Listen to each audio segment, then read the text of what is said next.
Hello दोस्तों, मैं are Vishal math के यूट्यूब चैनल पर आज से इंग्लिश शुरू करूंगा और इंग्लिश में एकदम बेसिक से शुरू करूंगा। आज पहली क्लास होगी, ये पहली क्लास की वीडियो है और सीक्वेंस बाय सीक्वेंस आप देखते चलेंगे तो स्टेप बाय स्टेप आपको कंप्लीटली ग्रामर मिलता जाएगा, ताकि अगर मान लीजिए जो ग्रामर के बारे में कुछ भी नहीं जानता, अगर वो भी बेसिक से अगर वीडियो देखेगा तो हमें उम्मीद है कि उसे बेहतर ढंग से समझ में आने लगेगा। और हम लोग वनडे एग्जामिनेशन की अगर चर्चा करें तो वनडे एग्जामिनेशन में 3 पॉइंट ग्रामर के लिए, सॉरी इंग्लिश के लिए 3 पॉइंट जो होती है वो बहुत महत्वपूर्ण होती है। पहला पॉइंट की बात अगर हम लोग करें तो ग्रामेटिकल पोर्शन होता है, और दूसरा वर्ड पावर, तीसरा नॉन ग्रामेटिकल होता है।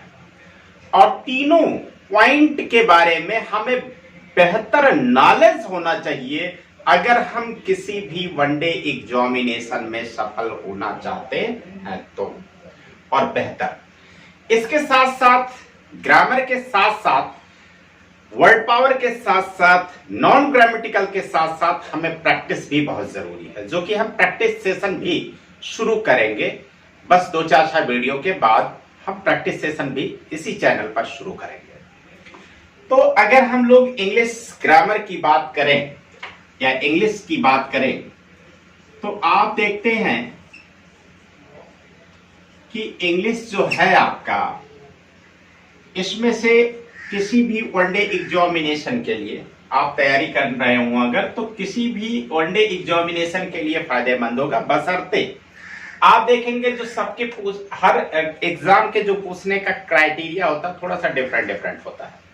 जैसे बैंक का क्राइटेरिया थोड़ा सा अलग होता है, एसएससी का क्राइटेरिया थोड़ा सा अलग होता है। तो अब आप देखेंगे हर वनडे एग्जामिनेशन के लिए बहुत महत्वपूर्ण होगा। सबसे पहले हम इन 3 बिंदुओं के बारे में चर्चा करेंगे जो हम लोग शुरू करने चल रहे हैं इंग्लिश के लिए। पहला बिंदु जो हमारा होगा वो है हमारा क्या, कि ग्रामर की बात अगर हम लोग करें, GRAMMER ग्रामर की बात करें, सॉरी AR ग्रामर होगा। दूसरा अगर हम बात करें तो वर्ड पावर की हम बात करेंगे, दूसरा पार्ट हमारा जो होगा ये वर्ड पावर होगा। और तीसरे पार्ट की अगर हम बात करें तो तीसरा पार्ट हमारा नॉन ग्रामेटिकल पार्ट होगा। ये तीनों बहुत इंपॉर्टेंट है अगर हम वनडे एग्जामिनेशन की तैयारी करते हैं तो। अब अगर आज हम चर्चा करें बेसिक से, ग्रामर की बेसिक की बात अगर हम करें तो आज हम ग्रामर के बेसिक की बात करेंगे सबसे पहले, और एकदम जीरो से बात करेंगे। जीरो से बात इसलिए करेंगे क्योंकि सीजीएल 2014 के एग्जाम में बेसिक से ही एक क्वेश्चन, क्या 2014 में पहला क्वेश्चन जो सीजीएल का था वो यहीं से आया था। तो अगर हम लोग बात करें यहां इंग्लिश की, सबसे पहले बात अगर हम लोग करें इंग्लिश की, देखेंगे आप इंग्लिश की बात करें तो आप देखेंगे इंग्लिश है क्या, English is a language. English क्या है? एक लैंग्वेज है। जैसे हिंदी एक लैंग्वेज है, संस्कृत एक लैंग्वेज है, उर्दू एक लैंग्वेज है, ठीक उसी तरह से इंग्लिश भी एक लैंग्वेज है। अब इंग्लिश एक लैंग्वेज है और इस लैंग्वेज को हम रिप्रेजेंट कैसे करते हैं? किसी भी भाषा को अगर आप रिप्रेजेंट करते हैं तो साउंड से करते हैं। कैसे करते हैं? साउंड से। किसी भी लैंग्वेज को अगर आप रिप्रेजेंट करते हैं तो साउंड से रिप्रेजेंट करते हैं, और जो साउंड निकल करके आता है इंग्लिश का वो आपका A, B, C, D, E, F, G dot dot dot, ठीक है। इंग्लिश इज अ लैंग्वेज, और किसी भी लैंग्वेज को क्या, इंग्लिश लैंग्वेज को जब हम रिप्रेजेंट करेंगे तो कैसे रिप्रेजेंट करेंगे? साउंड से। और जो साउंड निकल करके आता है वो हमारा होता है A, B, C, D। इसी को एक नाम से और हम लोग जानते हैं जिसे हम लोग कहते हैं लेटर। अगर आपको बचपन में याद होगा तो कैपिटल लेटर और स्मॉल लेटर आता है। तो अगर हम इसकी बात करें तो ये लेटर है। पर्टिकुलर अगर हम ए की बात करेंगे तो लेटर है, बी की बात करेंगे तो लेटर है, सी की बात करेंगे तो लेटर है, डी की बात करेंगे लेटर है, ई की बात करेंगे लेटर है। लेकिन अगर हम ए टू जेड की बात करें, ए टू जेड की बात करें तो ए टू जेड टोटल आपका बनेगा 26। और ये जो 26 बनेगा ये आपका लेटर नहीं होगा, इसे हम एक दूसरे नाम से जानते हैं जिसे हम लोग कहते हैं अल्फाबेट, ALPHABET। इसे हम किस नाम से जानते हैं? अल्फाबेट के नाम से। और आप देखेंगे 2014 के सीजीएल में जो क्वेश्चन आया था वो यहीं से आया था, अल्फाबेट और अल्फाबेट्स को लेकर के, ALPHA अल्फा BETS। अब आप देखेंगे अगर English is a language, English एक लैंग्वेज है, इसे रिप्रेजेंट हम लोग करते हैं साउंड से, जो साउंड निकल करके आता वो हमारा ये है, ABCD। इसी को हम लेटर के नाम से जानते हैं। लेकिन अगर A to Z हम लिखें तो इस A to Z को हम क्या कहते हैं? अल्फाबेट। और दूसरा जो हमारा है अल्फाबेट्स है। लेकिन अगर हम अल्फाबेट की बात करें तो इसे हिंदी में कहते हैं हम वर्णमाला। क्या कहते हैं? वर्णमाला। और अगर हम अल्फाबेट्स की बात करें तो इसका नाम है भाषाएं। दोनों में अंतर है। और हमारा जो क्वेश्चन आया था उस क्वेश्चन की बात अगर हम करें तो उसमें लिखा था क्या कि सी हैज, और लिखा था क्या? लर्ट। और उसमें लिखा था अल्फाबेट्स, अल्फाबेट्स। और लिखा था at the age of 2। Same यही क्वेश्चन था। तो आप देखेंगे सीख मतलब उसने हैज लर्नड मींस सीख लिया है। सी हैज लर्नड, उसने सीख लिया। क्या सीख लिया? Alphabets. That is wrong. Alphabets नहीं, अल्फाबेट, क्योंकि वर्णमाला सीख लिया था, भाषाएं नहीं। क्योंकि लिखा क्या है कि एट दी एज ऑफ 2 मतलब 2 साल की उम्र में। तो 2 साल की उम्र में क्या सीखेगी? अल्फाबेट, वर्णमाला। आगे देखेंगे इंग्लिश एक लैंग्वेज है, किसी भी लैंग्वेज को रिप्रेजेंट करते हैं साउंड से, जो साउंड निकल करके आता है वो हमारा लेटर है। लेकिन ABCD की बात करेंगे तो लेटर होगा, A to Z की बात करेंगे तो 26 हमारा अल्फाबेट होगा। अल्फाबेट मीन्स होता वर्णमाला और अल्फाबेट्स मीन्स होता भाषाएं।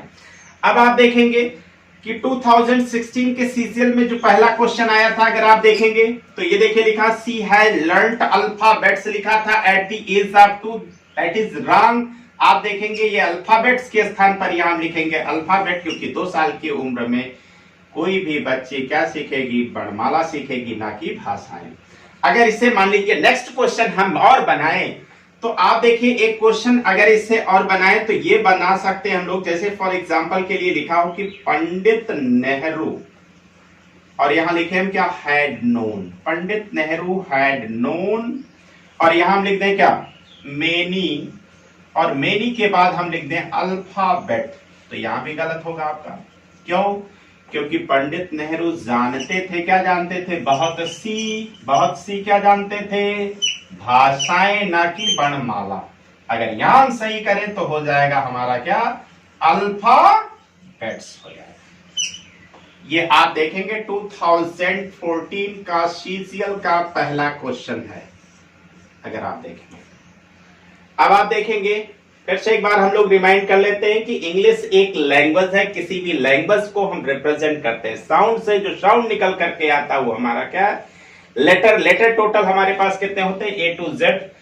तो ABC की पर्टिकुलर A की बात करेंगे तो लेटर है, B की बात करेंगे तो लेटर है, लेकिन A to Z की बात अगर हम करेंगे तो ये अल्फाबेट है। अल्फाबेट मीन्स क्या होता है? वर्णमाला। अगर हम अल्फाबेट्स की बात करेंगे तो ये हमारा भाषाएं। अब आप देखेंगे आगे हम लोग चलते हैं तो ये जो हमारा बना हुआ है लेटर, अगर हम लेटर टोटल हमारे पास कितने? 26।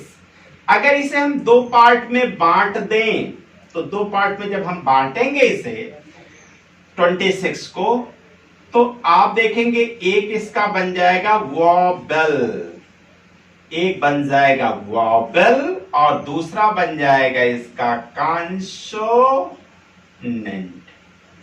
दूसरा बन जाएगा कॉन्सोनेंट।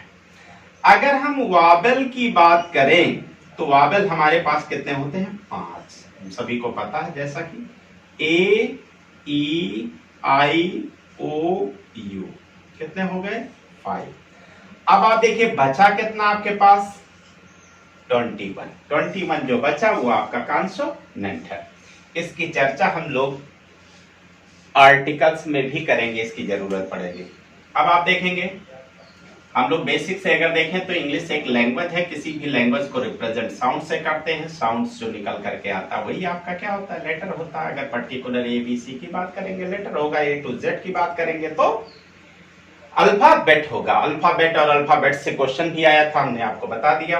अब आप देखेंगे इस लेटर टोटल कितने होते हैं आपके? 26 को हम 2 पार्ट में बांट देते हैं, एक हमारा वॉबल होता है, एक हमारा कॉन्सोनेंट होता है। वॉबल हमारे पास कितने होते हैं? 5 और कॉन्सोनेंट कितने होते हैं? 21 होते हैं।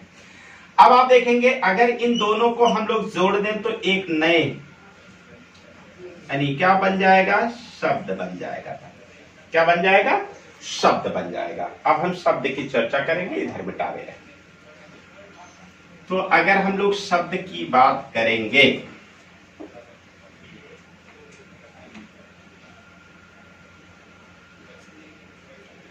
अगर हम लोग शब्द की बात करें यहां तो शब्द की 2 मीनिंग होती है।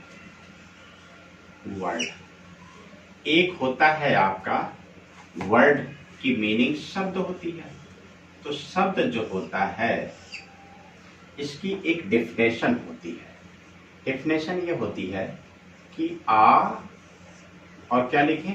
ग्रुप, अ ग्रुप ऑफ, और क्या लिखें हम लोग? Letters, a group of letters which makes a complete sense। अब आप देखेंगे एक अक्षरों का समूह जो बनाता है एक कंप्लीट सेंस, उसे हम लोग क्या कहते हैं?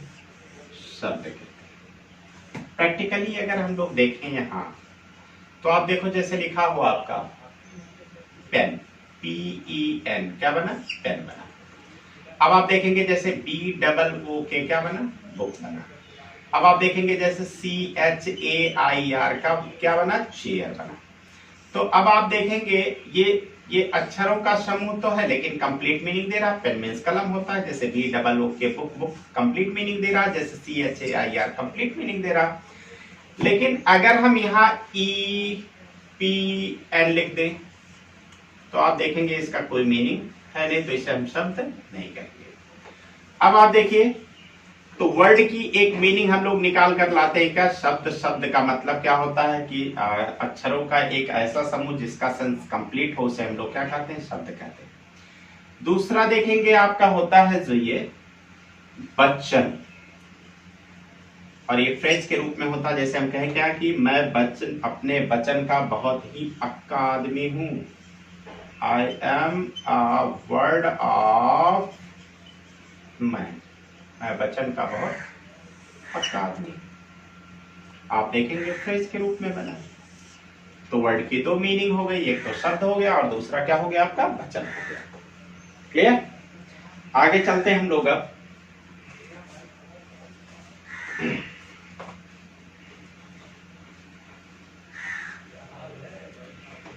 तो शब्द यानी कई शब्दों को अगर हम लोग जोड़ेंगे तो बन जाएगा हमारा क्या? सेंटेंस बन जाएगा। क्या बन जाएगा? सेंटेंस। और अब हम लोग चर्चा करेंगे किसके बारे में? सेंटेंस के बारे में। तो अब आप देखेंगे सीक्वेंस बन गया आपका। सबसे पहले आपने पढ़ा लेटर, और लेटर से क्या बना आपका? शब्द, वर्ड, और वर्ड से क्या पढ़ने जा रहे हैं हम लोग? सेंटेंस। सीक्वेंस बन गया। सबसे पहले हम लोग सेंटेंस की मीनिंग जानेंगे। सेंटेंस की एक मीनिंग आप लोग बहुत अच्छी तरह से जानते होंगे कि सेंटेंस मीन्स क्या होता है, वाक्य। सेंटेंस मीन्स होता है वाक्य। लेकिन यहां हम सेंटेंस की दो मीनिंग आपको बताएंगे। एक तो सेंटेंस मीन्स आपका होता है वाक्य, और दूसरा होता है सजा देना। सजा देना। सेंटेंस की दो मीनिंग होती है। एक आपका होता है क्या, वाक्य, जिसकी डिफिनेशन के बारे में अभी हम चर्चा करेंगे। दूसरा होता है सजा देना या मृत्यु दंड देना, या मृत्यु दंड देना भी होता है, मृत्यु दंड देना। अब आप देखेंगे, पहले हम लोग सेंटेंस वाक्य वाले सेंटेंस को जान ले, क्योंकि इसकी जरूरत है हमें। तो आप देखेंगे इसकी डिफिनेशन अपने आप देखिए बन जाएगी। क्या बनाए, ग्रुप ऑफ, क्या लिखेंगे, वर्ड्स, मतलब शब्दों का एक ऐसा समूह। विच मीन्स जो, गिफ्ट्स मीन्स देता है, क्या, एक कंप्लीट, कंप्लीट, और यहां हम क्या लिखे, जैसे मीनिंग, जो एक कंप्लीट मीनिंग देता है, इज कॉल्ड, क्या कहेंगे अभी से, सेंटेंस। उसे हम लोग क्या कहते हैं, सेंटेंस। अब आप देखेंगे सेंटेंस की डेफिनेशन होती है कि शब्दों का एक ऐसा समूह जो देता है एक कंप्लीट मीनिंग, उसे हम लोग क्या कहते हैं, सेंटेंस कहते हैं। फॉर एग्जाम्पल की बात अगर हम लोग करें तो जैसे हम लोग कई एग्जाम्पल क्रिएट कर सकते हैं। जैसे फॉर एग्जाम्पल के लिए हम लिख दें क्या, जैसे लिखे कि Tagore was a great poet of English, क्या, लिटरेचर।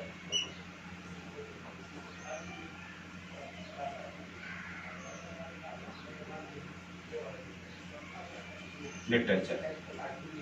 अब आप देखेंगे टैगोर एक शब्द है, दो शब्द है, तीन शब्द है, चार शब्द है, पांच शब्द है, छह शब्द है, सात शब्द है। सात शब्दों को हम लोग एक समूह में रख दिया और ये देखेंगे कंप्लीट मीनिंग भी दे रहा। टैगोर अंग्रेजी साहित्य के एक महान कवि थे। तो शब्दों का एक ऐसा समूह जिसका सेंस कंप्लीट हो, उसे हम लोग क्या कहते हैं, सेंटेंस कहते हैं, वाक्य कहते हैं। अब देखें, जैसे हम लोग बहुत एग्जांपल ऐसे क्रिएट कर सकते हैं, जैसे a lot of students are sitting here, जैसे a lot of vehicles are running on the road, the fan is moving, we are all students। इस टाइप के बहुत ढेर सारे एग्जाम्पल आपके सेंटेंस के बन सकते हैं, क्योंकि होना क्या चाहिए, शब्दों का समूह होना चाहिए और कंप्लीट मीनिंग देना चाहिए। ठीक है, उसे हम क्या कहेंगे, सेंटेंस कहेंगे। आज के वीडियो में हम लोग सेंटेंस तक की चर्चा किए हैं और आगे नेक्स्ट फिर कल मिलेंगे हम लोग अगले वीडियो में, जो कि हम लोग kinds of sentence, types of sentence, parts of sentence के बारे में अच्छे से पढ़ेंगे।